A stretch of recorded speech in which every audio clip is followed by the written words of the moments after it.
My girlfriend said I'm temporary and her friends are permanent. So I started treating our relationship the same way. Now she finally gets it. I'm writing this at 2 a.m. because I can't sleep and honestly, I need perspective on what I'm doing. My girlfriend Rena, 24 female, and I, 26 male, have been together for 2 years, living together for the past 6 months. She works in event coordination and social media management. I'm a UX designer working mostly remote. On paper, we should be perfect together. The problem, her friend group. Rena has this tight-knit crew from college called The Orbit, Nova, Mateo, Quinn, and Sara. They're inseparable. Like I'm talking group chat that gets 200 plus messages a day, standing plans every Friday and Saturday, random Tuesday hangouts that turn into all-nighters. When someone in The Orbit has a bad day, everyone drops everything. When someone wants to try a new restaurant, it becomes a group expedition. I tried to be understanding. I really did.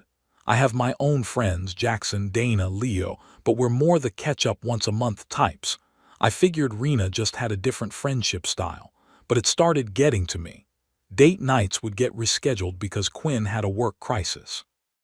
Weekend trips we'd planned would get pushed back because Nova wanted the group to go camping instead. I'd come home excited to tell Rena about my day, and she'd be FaceTiming with The Orbit, holding up a 1-minute finger that turned into an hour. The worst was my birthday last year. We'd planned a quiet dinner, just us. I'd made reservations at this place we had been wanting to try for months. Day of, Mateo texted the group about some emergency. His girlfriend at the time had dumped him. The Orbit immediately planned a support night at Nova's place. Rena looked at me with apologetic eyes. "Can we do your birthday tomorrow? He really needs us right now." I said sure, but we never rescheduled. She completely forgot about it. When I brought it up a week later, instead of making it up to me, or even just apologizing, she got defensive. "You're really going to make me feel guilty for being there for a friend in crisis. That's really selfish, Kai." I dropped it, but I didn't forget. How could I, when things like that kept happening over and over again? 3 months ago, I finally brought it up. Not one incident in particular, but everything in general. I wasn't angry, I just said, "Hey, I feel like I'm always waiting for time with you.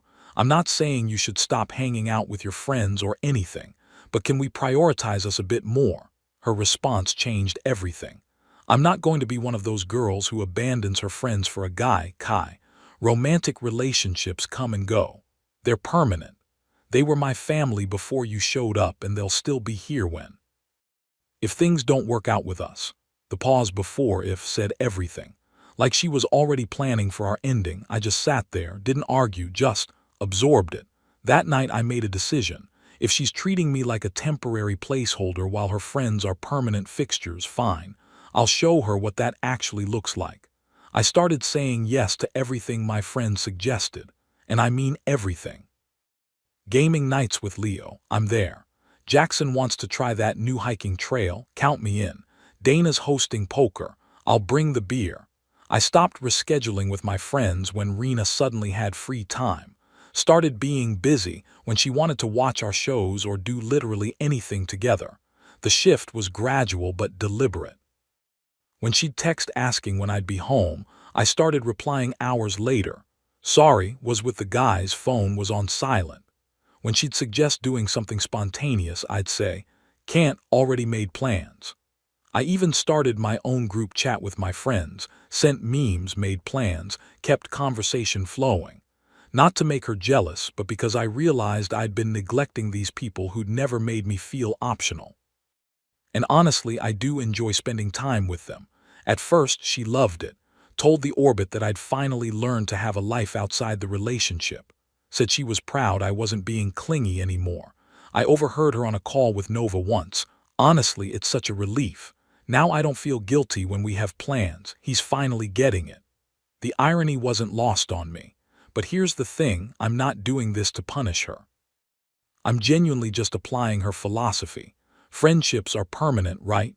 Relationships are temporary. So I'm investing my time where she said it matters most. Except now, 3 months in, things are shifting. Last week, Rena suggested we have a date night at home, cook together, watch a movie, just us time. I told her I'd already promised Leo I'd help him move some furniture. She got quiet, then said, "Okay, that's fine." Yesterday she came home with ingredients for my favorite meal, this specific pasta dish I'd mentioned once, months ago. She remembered. I was heading out to meet Jackson and Dana for drinks. She asked, "You're going out again?" I just smiled and said, "Yeah, we rarely all get together, you know how it is." She stood there in the kitchen, holding a bag of groceries, and I watched something break in her expression. But I still left. "Last night, and this is what's keeping me up," she cried. Really cried, not just tearing up. We were sitting on the couch, this physical gap between us that wasn't there before. She asked me why I'm never home anymore, why we don't do anything together. Her voice cracked when she said, "I feel like I'm living with a roommate who tolerates me." I wasn't mean about it, I just said, "I still love you." "But you said relationships are temporary and friendships are permanent." "I'm just taking your words and investing my time accordingly. No pressure, no demands, exactly what you wanted." She got this look on her face. Not anger, something else. Recognition, maybe. Then she said, quietly, almost to herself, "I don't want you to respect me that way. I want to be a priority." And I just sat there thinking, now you understand. Reddit, I don't know what I'm doing anymore. Am I being petty? Am I teaching her a lesson, or am I just done? I genuinely enjoy hanging with my friends, but I'd be lying if I said there wasn't a part of me that wants her to feel what I felt. Is there any coming back from this? Edit. Holy shit, this blew up while I was sleeping. I'm trying to read all your comments. Some of you are calling me petty, some are calling it justice. I hear both sides. To clarify, since people are asking, the orbit isn't a bad group of people. They're actually nice when I'm around them. It's just that Rena becomes a different person when she's with them, like I'm an accessory, not her partner. Someone asked if I've actually talked to her.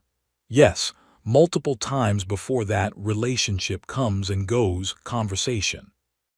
Each time she'd say I was being insecure or didn't understand female friendships. Update 1, posted 3 weeks later, so a lot has happened since my original post. Thank you all for the comments, even the harsh ones. I needed to hear different perspectives. After reading your responses, I realized something.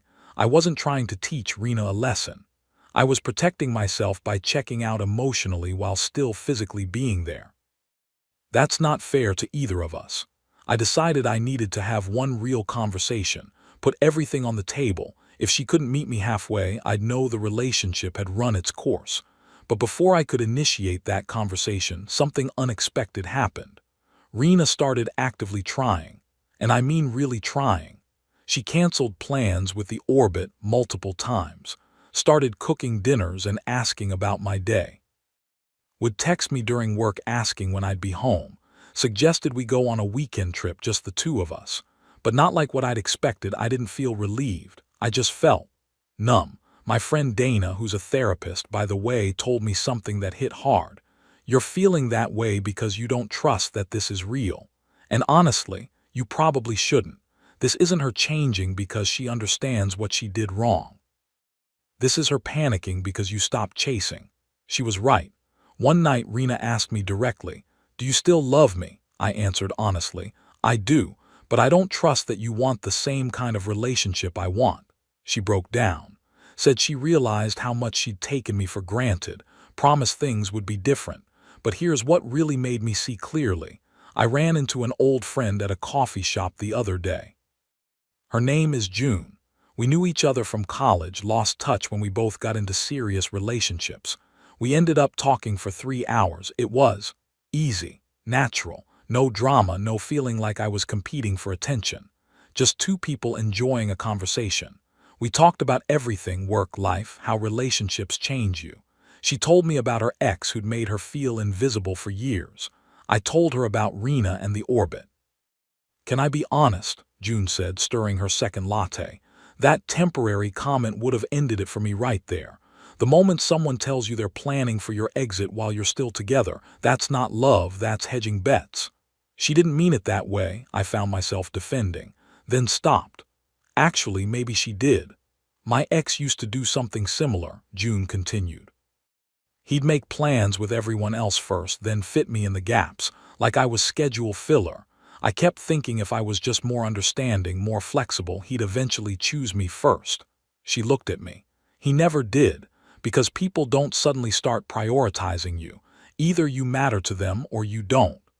Those words hit different than any Reddit comment had. And before any of you start asking, nothing happened. We literally just talked and exchanged numbers to maybe grab coffee again. But driving home, I realized something. I'd felt more seen in 3 hours with June than I'd felt in 3 months with Rena. When I got home, Rena asked where I'd been. I told her truthfully, ran into an old friend, we caught up. Her face changed immediately. A female friend. Yeah, June from college. You were with another woman for 3 hours and didn't think to text me. I just looked at her. You've spent entire weekends with the Orbit and never thought to check in. What's the difference? She went quiet. Then, the difference is I'm scared. I'm scared you're forgetting about me, that you're doing this to hurt me back. I sat down next to her. I'm not trying to hurt you, but I'm not trying to save this anymore either. I'm just tired, Rena. So what does that mean? It means I think I need some space, real space. I'm going to stay with Leo for a while. And that's where I am now, typing this from Leo's couch while he and Jackson set up a gaming session in the next room. They've been incredible, not pushing me to talk but just being there. Rena has been texting, a lot. At first it was panic, please don't leave me, we can fix this. I'll do better. Now it's angry, you're punishing me. You never really loved me. I can't believe you're giving up so easily. The thing is, I'm not giving up easily. I gave up slowly, way too slowly, over 2 years of feeling like an option. June and I have been texting. Nothing inappropriate, just easy conversation. She's going through a similar situation with her ex, being taken for granted, trying to decide if staying is brave or just stupid. I don't know where this goes. I don't know if Rena and I can come back from this. But for the first time in months, I feel like I can breathe. Edit. To everyone saying I should just break up already, you're probably right. But after 2 years, I feel like I owe it to both of us to be sure. Moving out was the first step to clarity. Update 2, posted 6 weeks later. Alright Reddit, I'm back with what I think might be the final update. Grab your popcorn because this got messy. First, the Rena situation came to a head in the most dramatic way possible. About 2 weeks after moving out, I went back to the apartment to grab more of my stuff. I'd texted Rena the day before to let her know I was coming, wanted to avoid an awkward run-in. I got there, and the entire Orbit was in my living room, like an intervention. Nova, Mateo, Quinn, and Sarah all sitting there looking serious. Rena had tears streaming down her face. They'd clearly planned this. Mateo started, "Dude, we need to talk about how you're treating Rena." I just stood there with my empty boxes. "You want to do this now? Here," Quinn jumped in. "She's devastated. We've never seen her like this. You're destroying her over what? Because you got jealous of her friends." I felt something snap. Not in an angry way, but just, I was done pretending. Jealous? No. Tired? Yes. I spent 2 years being told I was temporary, that you guys were permanent, that she couldn't be one of those girls who abandons her friends for a guy. I accepted it. But the second I started treating the relationship like she did, like it was optional, temporary, suddenly I'm the villain. Sarah spoke up softer. "She made a mistake, but she's trying to fix it." "Why are you being so cold?" "I'm being cold." I laughed, couldn't help it. "Do you know how many date nights got canceled because one of you had plans? How many times I spent holidays with you guys instead of my family because Rena couldn't imagine missing Orbit time? I'm not being cold. I'm just not warming myself up to be ignored anymore." That's when Rena spoke. "I told them you were talking to June. That you're basically already in another relationship while stringing me along." The room went quiet. They all looked at me like I'd kicked a puppy. Here's where it got real. I pulled out my phone, opened my messages with June, and handed it to Nova. "Read them, all of them. We talk about our relationships, about work, about books we're reading. There's nothing in there I wouldn't show Rena." Nova scrolled for a minute, then handed the phone back, looked at Rena. "He's right, these are just friend conversations." Rena's face changed. "You're defending him," Nova shook her head. "I'm not defending anyone, but we asked him here to confront him about cheating and he's not." That's when Mateo said something that made everyone uncomfortable. "Look man, I get it. I'm getting married in 3 months. My fiancée made it clear early on she comes first, then family, then friends. That's just how adult relationships work. Maybe you guys just aren't compatible. Quinn shot him a look. What's that supposed to mean? It means we're 26, not 21. Things change. I love you guys, but I can't do every Friday night anymore. I have a life to build. The room got tense. Rena was crying harder now, but not about me anymore, about what Mateo just said. I grabbed my boxes. I'm not doing this. Rena, I care about you, but you orchestrated this dramatic confrontation instead of just talking to me like a partner. That tells me everything I need to know. As I was leaving, Sara followed me to the door. She looked back to her friends hesitantly before telling me this. For what it's worth, I think we all enabled this. We probably should have told Rena to prioritize you more. I looked at her for a moment. I said, I appreciate that, but it shouldn't have taken me leaving for anyone to realize that. Then I just turned and walked out. That was 3 weeks ago. Since then, Mateo's wedding planning has taken him basically off the grid from orbit activities. Nova accepted a job in Portland and moved last week. Quinn and Sara apparently started dating each other and want space from the group dynamic. The orbit is basically falling apart. Rena has been texting me about how the group is dissolving, how she's losing everyone at once, how she doesn't understand how everything fell apart so fast. I haven't responded much, just, groups change, people grow up, I'm sorry you're hurting. As for June and me, we've been spending a lot of time together. She broke up with her ex 2 weeks ago. Well, officially. They've been on again, off again for some time. We're taking things slow, but there's something there, something easy and natural and not exhausting. Last night, June asked me, are you scared of this, of starting something new? I thought about it. Only if love has to be a competition. With you, I just feel like it's just us. No one's keeping score, she smiled. That's what it's supposed to feel like. I don't know if Rena and I will ever have closure. She's still trying to save something that I let go of months ago. The sad part is, I think she loved me. She just loved me the way she knew how, which was always making me wait, always making me prove I'd stay anyway. I'm not angry anymore. Just relieved to be building something that feels like peace instead of a puzzle I could never solve. Edit. Some of you are saying I moved on too fast with June. Fair. But I'd been emotionally moved on for months before I physically left. June is just the first person who made me realize what a healthy dynamic feels like. Edit 2. Yes, the orbit falling apart feels a bit like poetic justice, but honestly, it was going to happen anyway. People couple up, move for jobs, start families. The problem was Rena built her entire identity around a friend group that was always going to evolve. Final update, posted 3 months later, final update, and then I'm closing this chapter for good. It's been a strange few months. Rena and I had one last conversation about 2 weeks ago. She asked to meet for coffee, said she had things she needed to say. I almost didn't go, but I figured after 2 years I owed us both some kind of real ending. She looked different, tired. She told me the orbit is officially done. Mateo got married and is basically living in married people world now. Nova is thriving in Portland, and Quinn and Sara are in their own couple bubble. Rena tried to organize reunion hangouts, but everyone kept saying maybe next time or let's do it next month. She was alone with her group chat full of old memories and no new plans. I get it now, she said. What you felt. Being the person who tries to make plans that everyone else is too busy for. I didn't gloat, just nodded. It sucks, doesn't it? I told myself I was maintaining my identity outside the relationship, that I wasn't one of those girls who disappears into her boyfriend, but I went too far the other way. I made you feel like you didn't matter. You did, I agreed, but I also let it happen for too long. I should have left earlier instead of just checking out while still being there. She wiped her eyes. Are you happy with her, with June? I thought about how to answer that honestly. I'm happy with how I feel when I'm with her, like I'm enough exactly as I am, not competing, not waiting, just present. Rena nodded slowly. I wish I'd given you that. Me too. We sat in silence for a while. Then she asked, if I'd realized all this earlier, could we have fixed it? That's the question I've been asking myself. Maybe, But I think the problem was deeper than just time management. You saw relationships as either losing yourself or maintaining complete independence. You didn't see how to be both yourself and part of us.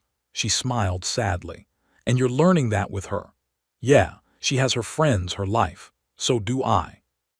But when we're together, we're actually together. It's not revolutionary, it's just balance. I'm happy for you, Rena said, and I think she meant it. And I'm sorry for all of it. I know I'm sorry too, for letting resentment build instead of leaving when I realized we wanted different things. We hugged goodbye. It felt final but not bitter, just over. As for June and me, we're doing really well. About a month ago, she asked me something that made me realize how much I've changed. Do you ever get scared I'm going to treat you like she did? I answered honestly. Sometimes. But then you do something like cancel your plans because you just want to hang out with me, and I remember what it feels like to be chosen. Not chased after, just chosen. She squeezed my hand. You make it sound so profound. I just like being with you. That's the profound part. The thing is, I learned something from all this. Love shouldn't be a waiting game. It shouldn't be about proving your worth or competing for attention.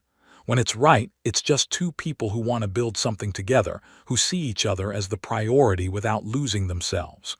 Rena taught me what I don't want. June is teaching me what I do. You can't convince someone to prioritize you. They either do or they don't. And staying with someone who doesn't, hoping they'll eventually realize your worth, that's not love. That's just loneliness with company. I'm at peace now. Not because Rena finally understood, though that closure helped. I'm at peace because I'm with someone who doesn't make me feel crazy for wanting to feel important. Someone who shows up not because I'm demanding it, but because she genuinely wants to. That's it. That's the update. I'm logging out of this throwaway account and moving forward. To everyone who commented, especially those who called me out on my own bullshit, thank you. You helped me see this clearly. And to those of you in similar situations, you deserve to be someone's first choice, not their backup plan when everyone else is busy. Don't settle for being loved conditionally or conveniently. Choose yourself first. The right person will choose you too. Edit. To anyone deeming me asking how I knew June was different, I didn't have some magical revelation. I just paid attention to how I felt. With Rena, I was always anxious, always waiting, always wondering when the other shoe would drop. With June, I just breathe. That's how I knew.